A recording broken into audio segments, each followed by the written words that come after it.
اور پہلے والے ائمہ کے پاس علم نہیں تھا. نہیں، ان کے یہاں علم سب کے پاس ایک جیسا ہے.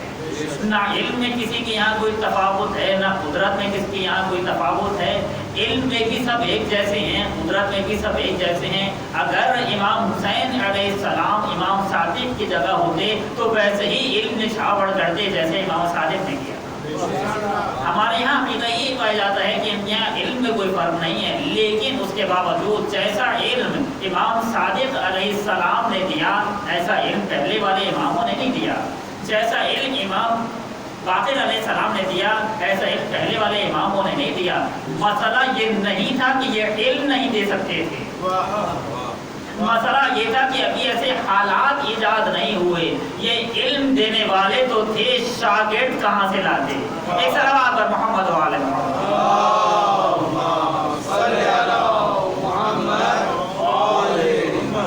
امام حسین علیہ السلام نے اپنی قربانی کے بعد شاگردوں کا ایک سلسلہ شروع کر دیا. اب لگاتار شاگرد آ رہے ہیں اور حال یہ ہے کہ شاگرد یہاں سے بھی آ رہے تھے، شاگرد وہاں سے بھی آ رہے تھے.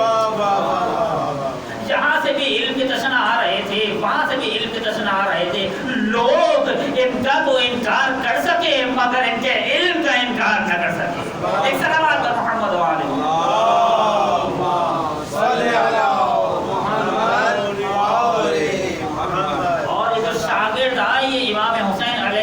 کی محنتیں تھیں. اگر سید الشہداء دین کو بچا نہ لیتے اور دین کو اگلے مرحلے میں داخل نہ کرتے تو نہ امام باقر علم دے سکتے تھے نہ امام صادق علم دے سکتے تھے. اب تو فرمائیے گا امام حسین علیہ السلام نے دین کو اس طرح سے بچایا کہ اب دین اگلے مرحلے پر آ گیا. امیر المومنین علیہ السلام کے زمانے سے لے کر امام حسین علیہ السلام کے زمانے تک دین گھٹنیوں چل رہا تھا. امام حسین علیہ السلام نے اپنی قربانی سے دین کو اس قابل کر دیا کہ دین اپنے پاؤں پہ کھڑا ہو گیا. ایک سلام پر محمد و آل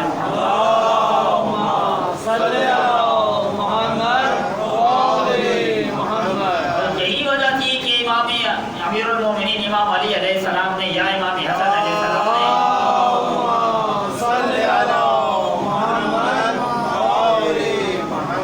صبر کیا اور سخت حالات میں صبر کیا کیونکہ ان کی ذمہ داری تھی صبر کریں. ابھی اسلام گھٹنیوں چل رہا تھا، اگر صبر نہ کرتے تو وہیں پر اسلام کا گلا گھونٹ دیا جاتا. وہ تو کامیاب ہو جاتے مگر خدا کا مقصد کامیاب نہ ہو سکتا تھا. امیر المومنین نے صبر کیا، امام حسن نے صبر کیا، یہاں تک کہ مرحلہ امام حسین کے زمانے تک آیا. امام حسین علیہ السلام نے جب یہ دیکھا کہ اب یا میں بچوں گا یا خدا کا دین بچے گا، ایسے مرحلے پر امام حسین علیہ السلام نے اپنے آپ کو قربان کر کے خدا کے دین کو اس قابل کر دیا کہ اب دین خدا پر کبھی کوئی آنچ نہیں آئے گی. مختلف شدید آئیں گے مگر خدا کے دین کو کوئی مٹا نہیں سکتا. اور یہ مسئلہ یہی ہے کہ جب تک اصل دین محفوظ نہ ہو اگلے مرحلے پر بات ہو ہی نہیں سکتی تھی. اگر دین محفوظ نہ ہوتا تو امام باقر علم کیسے پھیلاتے؟ اگر دین محفوظ نہ ہوتا امام باقر دین کیسے پھیلاتے؟ کیوں؟ یہ علم خدا پھیلانے آئے تھے. اگر خدا ہی نہیں تو علم خدا کیسا؟ ایک سلام پر محمد و آل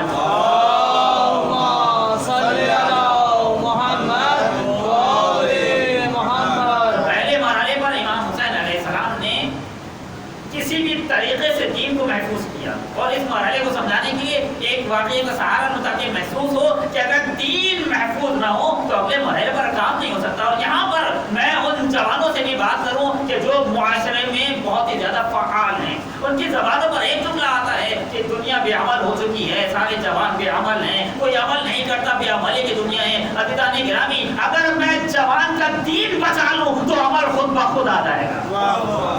یہ ضروری نہیں ہے کہ میں اسے یہ تلقین کروں کہ نماز پڑھو، یہ ضروری نہیں ہے کہ میں اسے یہ تلقین کروں کہ روزہ رکھو، یہ ضروری نہیں ہے کہ میں اسے بولوں کہ سچ بولو. بلکہ اگر میں نے اس کا دین محفوظ کر دیا تو نماز بھی پڑھنے لگے گا، روزہ بھی رکھنے لگے گا، سچ بھی بولنے لگے گا. دین محفوظ ہو گیا تو سب بچ جائے گا اور دین محفوظ نہ ہوا تو کچھ بھی نہ بچے گا. ایک سلام پر محمد و آل